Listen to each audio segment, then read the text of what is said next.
have a bad habit you would love to quit? I don't believe you can just quit a bad habit by using willpower. Whether it's addiction to sugar, alcohol, sex, or smoking, I'm going to tell you exactly what you can do if you want to quit your bad habit for good without having to use willpower. I'm Christine from Christine Coaching, and I know this method works because this is exactly what I did when I quit my sugar addiction. I honestly can't begin to describe how much better I feel now that I'm not sneaking into the sweets cupboard at any given chance. So I'll tell you exactly what I did in 3 stages. Stage number 1, awareness and mindfulness. About 45% of what we do and think is repetitive. Have a look at what you actually get up to on a given day, let's say on a Monday, from when you get up in the morning to when you go to bed. I bet you'll see that what you eat, where you sit, what time you make that cup of tea is all very predictable. Most of the time, we don't even pay attention to this at all. So this is where the powerful ideas of awareness and mindfulness come in. If you want to know the science behind it, I really recommend you check out the super fascinating study described in the TED Talk by Judson Brewer that confirms the link between mindfulness and the likelihood of giving up smoking. Being hyper-aware and mindful is exactly what I did when I succeeded in quitting my sugar addiction a few years ago. For a couple of weeks, I simply observed myself and my feelings really closely when I felt the sugar craving. I learned a lot of really interesting things. For example, that sometimes I just wanted the treat for the sake of being naughty because I liked the idea of getting away with acting like a naughty child. And the moment I noticed this, I realized how ridiculous that was. So the next time I had a sugar craving, I remembered what I had learned, and it meant that now I felt a lot less excited about the sweets. What happened was that I had more and more of these small light bulb moments, which all added up and made me see more and more clearly.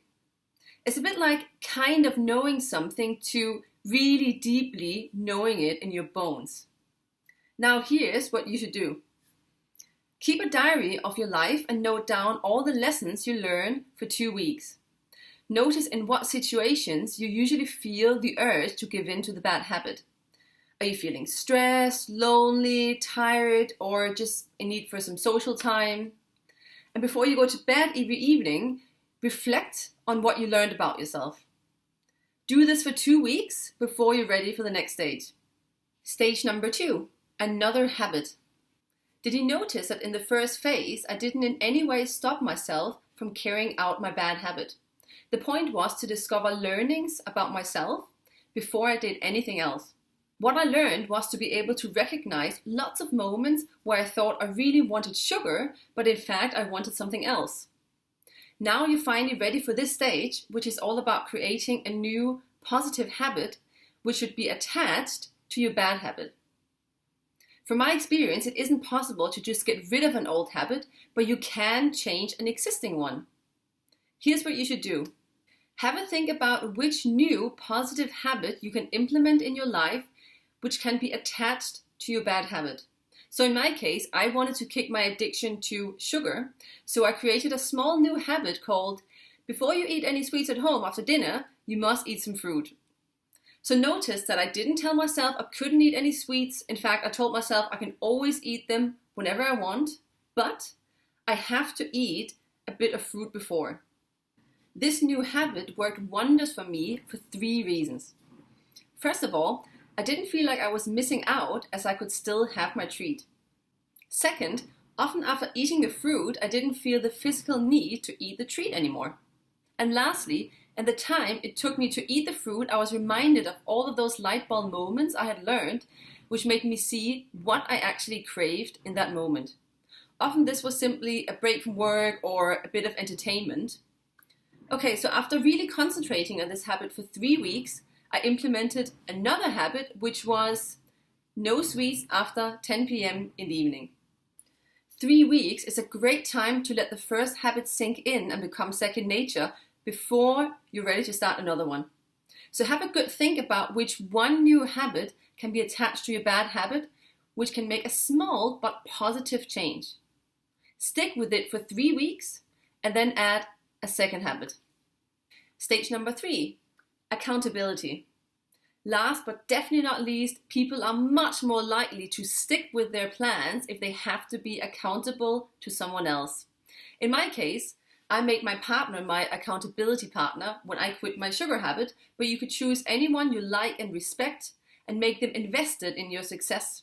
It's even better if they are also accountable to you for a goal that they are trying to achieve. You can also set yourself a challenge like quitting sugar or smoking for 21 days. It also helps to add a rule, like you have to pay the other person, say, £50 if you break the rule. Or if you, like me, are more motivated by rewards than by avoiding penalties, you could agree to give yourself an amazing treat like a massage or a dinner in your favorite restaurant. To sum up, the 3 stages you should follow if you want to get rid of your bad habit are practicing awareness and mindfulness around your bad habit while still living your life as normal. Then after 2 weeks of learning, introduce a new small habit that has the power to alter the bad habit. And then after 3 weeks, introduce another small habit. Lastly, I really can't emphasize enough the importance of having an accountability partner. It really makes all the difference to whether you're going to stick with your plan or lose interest. I hope you found this video on quitting your bad habit useful. If you liked it, please hit that like button below and be sure to subscribe, and I would love to hear from you what you thought of these tips and if you're going to implement them.